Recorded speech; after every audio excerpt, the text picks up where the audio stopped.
Ladies and gentlemen, let's move on to our first topic of the day, which is my first penny of the day. BioWare reduces staff following reconstruction efforts. Boy, that's a fucking downer after the fun conversation we were just having. Yep. Here we go. Of course, did you talk about it that we talked about it last week? What? The story that we covered last week about EA. Oh, yeah. Yeah, okay, all right. Well, then I'll just dive into it here. BioWare General Manager Gary McKay announced company changes in a blog post last Wednesday, transferring staff to other teams at EA as the remaining employees will focus entirely on the next Mass Effect game. Quote, given this stage of development, we don't require support from the full studio, McKay writes. Quote, we have incredible talent here at BioWare, so we have worked diligently over the past few months to match many of our colleagues with other teams at EA that had open roles that were a strong fit. The post goes on to unveil original creators of the Mass Effect trilogy, such as Mike Gamble, Preston... I was waiting for it. Watamaniuk? He looked white in his profile picture, so you don't have to feel bad about it, Preston... It's iconic. It's a bad fucking name, Preston. You just can't pronounce it. It's a bad fucking name. I would know my last name is Bothell. But Watamaniuk is, I believe, how you say it. Oh. We moved, Connor. Yeah, we did move. Well, guys, for those of you that saw the beginning of this, sorry that we're not in frame properly. Some people can't do their job.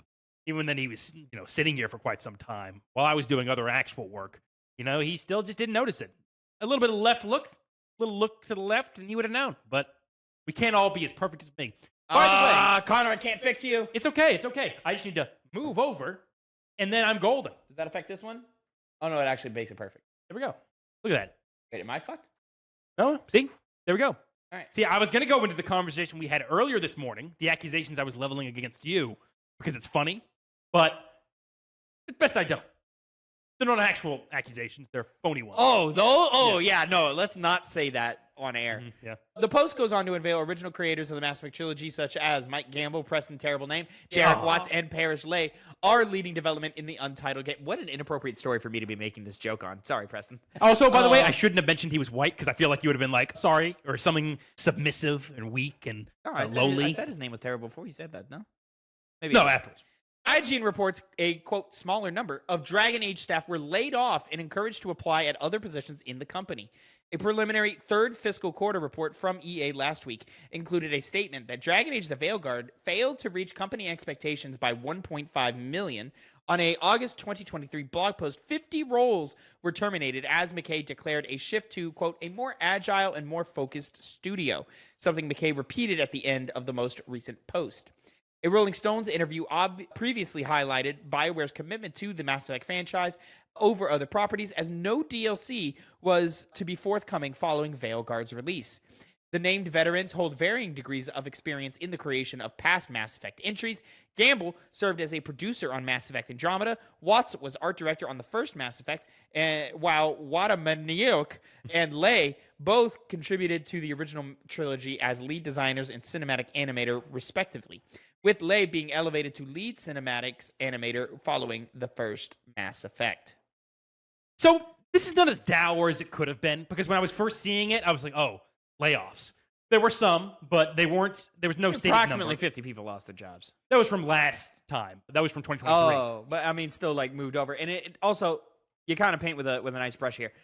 When they were reassigned, they were like reassigned with the intention of it only being temporary, and it turned into more of like a permanent reassignment. Like when they moved to a different team. Oh, with this recent story. Yeah, so they reduced roles and they moved them over, saying, "Hey, this is only gonna be a temporary thing. You just gotta go work on the next Madden game or whatever, just for a little bit, But you'll come back." And then this happened. It's like, "Hey, you're not coming back, by the way." Well, I don't think that's entirely true, because it's specified. I only know that because IGN. I thought it was one of the things. Was one of the credible news sites said that. How dare you? How dare you attack my ability to read a fucking article? I mean, you missed up with the whole one from the 2023 layoffs, and then you have an error, a human error that could be factored in here, Tavin.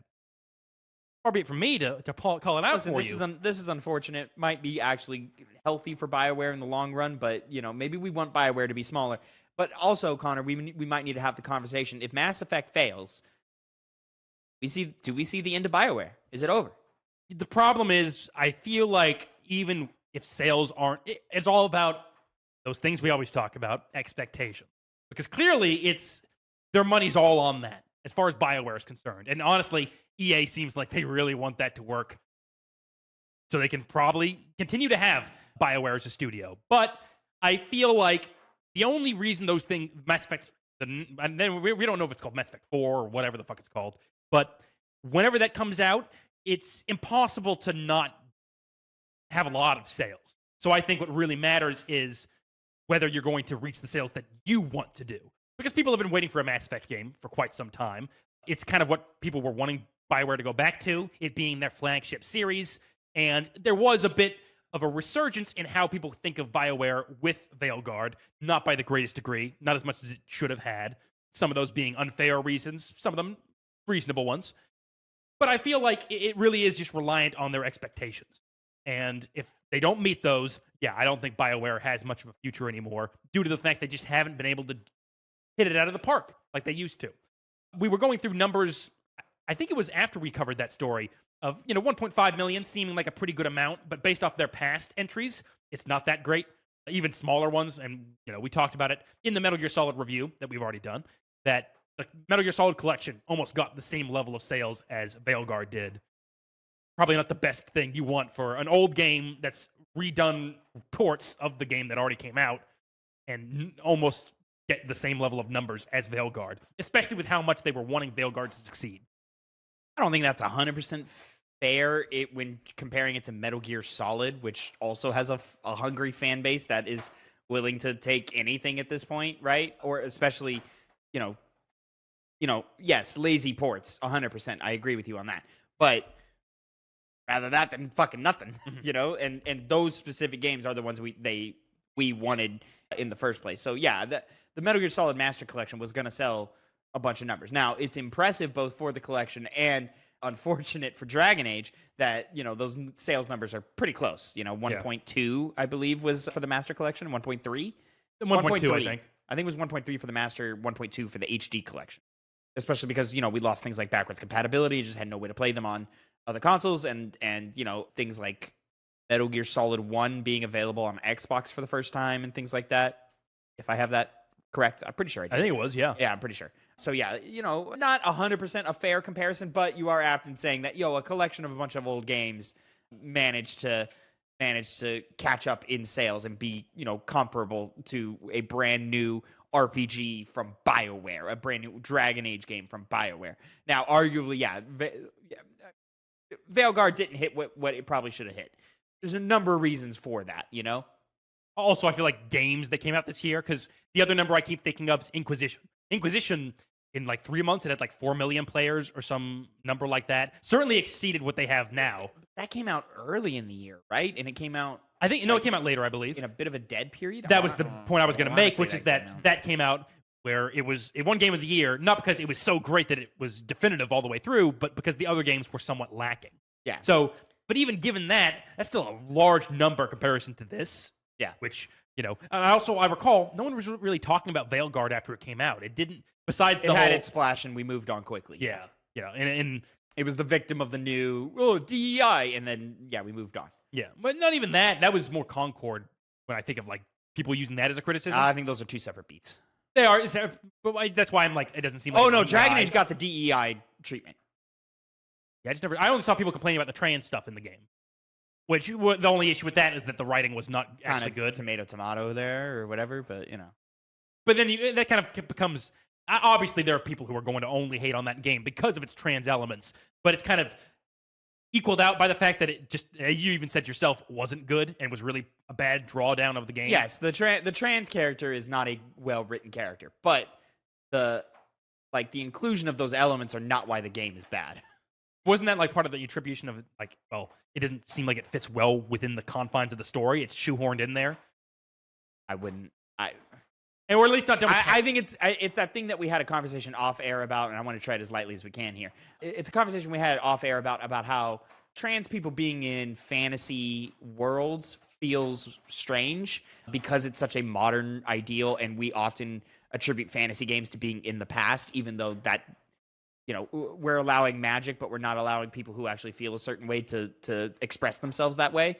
Like it doesn't logically make sense. Like, you should be allowed to allow people to, pick whatever fucking pronouns they want, because those are just words at the end of the day. So what does it matter if you're in a fantasy or not? But like, there is an element of like, it's a little odd seeing it in a fantasy world. I think it's just a matter of like, we just haven't seen that in enough fantasy stories to become comfortable with it. So it's just new and it just feels like it's out of water. And like, again, I don't think that subject was handled well in the writing, in the character dialogue of it. But I think overall, like, it's not that big of a deal. And like, a lot of like the things of like, oh, you can be trans. I'm like, who the fuck cares?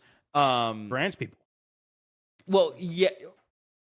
Yes, I was aiming that at bigots of like, why do you care so much? And I refuse to believe trans people are the reason Dragon Age the Veilguard failed.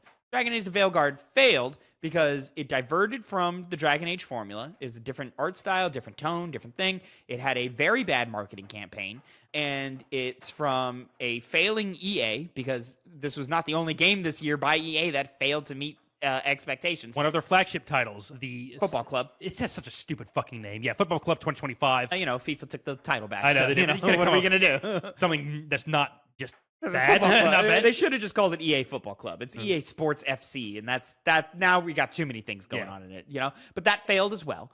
So it's just across the board, things are failing. The industry is suffering in a time of suffering right now. Yeah. And on top of that, the Veilguard, as a game, was not the most impressive game in the world. That has nothing to do with the subject matter of what's in the game. It's just the game itself wasn't awesome. It was good. I only bring up the subject matter because that's the only time I heard people talk about it. People weren't talking about how great the story was, or the characters, or the combat. Because they were fine. Yeah, they were fine. Across the board, they were fine. Mm-hmm. Some people liked it more than others, and some people disliked it more than others, But I think overall, whatever fucking score it has on OpenCritic, 81 or 79. I think or whatever, 79. some shit like that. High 70s, low 80s, where it's just like that feels about right. Like, it's an all right game. And, though last year was not as flagship as other years that we've had in past, last year was still a competitive year, especially for RPGs. RPGs specifically had a flagship year, I would say, between Dragon's Dogma 2, Elden Ring DLC, Like a Dragon Infinite Wealth. There's another one I'm missing off the tip of my tongue. Persona 3 Reload, Metaphor ReFantazio. Elatro. The guy driving the car. I love that meme. What? Elatro. Okay. But it was a very highly competitive year for RPGs. Dragon Age came out in a busy time of the year for whatever reason. Imagine if they pushed it to January, bro. Still in the fiscal year, would have done numbers. It would have done numbers, And so, but for whatever reason, they wanted it to hit last year, and so that's when it hit, is last year. Maybe they just ran out of funding, or they weren't willing to fund it for another couple of months or whatever.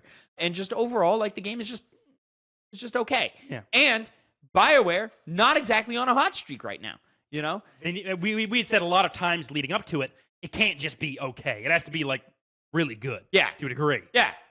But it never even got really close to that at all. No. So I'm with you on that. Like, listen, a step in the right direction from what we had from even in Mass Effect Andromeda, which was an okay game, but it was sold better. It sold better because it just came off of a Game of the Year winner and one of the greatest trilogies in video game history. That's why it sold better. We are now past that massive disappointment. Anthem was one of the biggest flops of all time. And then the only profitable thing that you had was a collection of what you already did that was great. Yeah, man, like, people don't have faith in the studio anymore. Now, is that lack of faith misplaced? I would argue a little bit, yes. But you can't argue that the mainstream, at least the level of mainstream that you get where you still know what a development studio is and you know who BioWare is, but the level of, like, people who know BioWare don't trust BioWare anymore. I don't think that's fair to BioWare. I think EA fucked that studio up really heavily. I think we're now, what is the ship where if you replace all the wood, it's no longer the same ship? Theseus' ship. Theseus' ship? Mm-hmm. I think BioWare is Theseus' ship now, because everybody who's there, for the most part, is not who they used to be, right? Yeah. Not when BioWare was great. But I think if you look at BioWare right now, and if it didn't, if Dragon Age the Veilguard didn't have the name Dragon Age the Veilguard and BioWare attached to it, we would have looked at that game and been like, not bad, pretty good. But because it was attached to BioWare, it was attached to Dragon Age, we looked at it and go, you're not meeting expectations, both in sales and player expectations of level of quality. Mm-hmm. And I think all of those things you just said, particularly with its impact not as prevalent at all from the days of the original Mass Effect trilogy, bringing back people that were key figures on that project, and there's other ones that didn't even name. I hope that's their path to success, to reclaim that lost spark that's been gone, and that they Can't tell you they the do number of something. headlines I've read over the past 7 years of BioWare bringing back Yeah. series veteran to do this, that, and the third. Like they did that for they brought Casey Hudson back for Mass Effect Andromeda. Mhm. Didn't work, and then he was there for Anthem. I think I had my facts wrong. Maybe he came back for Anthem, but he was there for Anthem. It's like great. One guy, sure, one guy could do a lot, especially when in a leadership position. But BioWare is a different studio than it was 10 years ago. It's a dramatically different studio now, and I wish we the public could hold them to a different standard. We'll wait for Here's what I'll Mass Effect say. to come out. Here's what I'll say: if Mass Effect fails, I don't see BioWare closing, but I could see them rebranding. The different types of games, not like, okay, no more AAA I think games. you scrap the BioWare name. Really, that bad? I don't think they'll do that. I think they would, if anything, just reduce, because BioWare, at that point, I feel like the issue is like, okay, you guys can't make games on the scale you're trying to make. Lower that down a bit. But then you have the branding issue. The issue of brand new BioWare game. People will always think Knights of the Old Republic, Dragon Age 1, Mass Effect trilogy. Yeah. Like that is what they think when they hear BioWare. And there's not you just can't meet that standard anymore. So take that expectation off of yourselves. There's a reason 343 is no longer 343 in their Halo studios now. Halo Studio? Yeah. You missed that. You weren't on the podcast for that week, but that was a big news thing. You should know that off the top of your head. They're Halo Studios now. Kind of late to that. Huh? Kind of late to that. We'll see I if that agree. works anything. I agree. But it is what it is. They did a whole marketing trailer for it. You should watch it. It's pretty, optimistic. Uh-huh. Makes you feel good. I hope I'm gonna feel good in reality. Me too. Yeah. No, but yeah, I think if Mass Effect fails, BioWare should rebrand. I still think that's not the best decision. Because they're also not. It's not even the same people anymore. Yeah, it's not. But at the same time, BioWare, first of all, with the 343, your name's already not really good. So it's not the worst thing to change it. BioWare, not only is it cemented, but it's also a good name for it. But the reason why is you have those old games that you talked about that give the good feelings of when you think BioWare. But the fact that they specifically have tried to make those same exact games again and they can't do it, if you were just to shift it to smaller scale projects that aren't these vast open world things, they can still be AAA if they're not. Can the public accept a smaller BioWare game? I don't think they can. I think they can because I think they want good games, not. And this is also a time where people aren't demanding for longer games; they're demanding for shorter games. BioWare was at a time. Certainly they are. I mean, most of the time when you ask somebody how 50-hour long games. I think people in our circle feel that way. But it's even gone beyond that because other people, they generally don't want to constantly play 50-hour long games, only one. And it's so saturated now with games that are just of better quality and aren't just reaching the heights or trying to reach the heights that, Mass Effect has already let slip by. So maybe you just tone down your scale and the games you can make will be so quality because there are good people who work at BioWare that they'll be able to focus not on doing a bunch of basically useless side content like Veilguard might have that you don't care about and make very specifically tailored gameplay experiences to an audience that's always going to enjoy your game. I generally agree with you, but I don't agree with you on the audience perspective. I mean, they just complained that Astrobot was too short to be Game of the Year or whatever. Who did? The people. But I think most people were more on the platformer, what's so special about this? Or the main issues people had with it being runtime came up in the. But I don't think it was so forward that it justifies that's what the general populace wants based off just Astrobot. I feel like when you go to most game by game basis, they're looking for 20-hour long games, not 40, 51. 20 hours is still a long time. But not in the same way of a Mass Effect or BioWare has been within most of their games where you spend hours upon hours upon hours. Most Mass Effect games run about 25 hours. I mean, if you were to Golden Path it, but not even. You can. Veilguard has. That's the thing. Not Andromeda. Andromeda was certainly past 20 hours. Yeah. Andromeda was 30 plus. And Veilguard is also past it as well. Yeah, Veilguard's 30 plus. Yeah, so in today's day when they're making games, they can't make them as long as they used to. Yeah, I'm and 20. Hold that same I'm quality. 20 something hours into Veilguard, and I'm nowhere near the end. Yeah, and it seems like it's not even wrapping up or getting to the point where. Oh it's God, no! up. I wouldn't even. I think I'm a quarter into the game. Yeah, exactly. Maybe a third if I'm lucky. I just think they don't need to get rid of the name if they are going to downsize. They should just try I harder. just think the name levies too heavy of an expectation on them. But I also don't have faith in EA that they'll do that. Yes, that's the pessimist in me says EA shuts down BioWare if Mass Effect 5 or whatever doesn't hit. Oh, I mean, I care about things that exist for long periods of time. Game Informer, when it got shut down, BioWare, as I'm arguing for it now. Yeah. The people who make these decisions couldn't be paid to care. No, they could be because they're greedy. But you would have to pay them to care. Otherwise, BioWare, is it making us money? Okay, it's not. Fuck it. No, that's all they give a shit about. So, yeah. Then what studio does EA have that you're like, oh, premier EA studio? It's fucking Battlefield. Battlefield did get a little bit of a little trailer released today. They're getting a technical test. Yeah. You know the things I think about as someone who produces this show, Connor? What's that? God, you look bigger in frame than me. Isn't it sometimes different, though, and you sometimes look bigger? Well, yeah, it all depends on, like, how I size up the frame. Perspective. Yeah. So you're like, I don't like this anymore. I didn't like how small I looked next to you, you know? Yeah, it's a little bit I would rather you be smaller than me. I know you would. You know? I know you would. Some would say you are smaller. And some say would be wrong because I'm not small. I'm smaller. How do you know? We've done a little height. We're not I'm not talking height, Connor. I'm talking.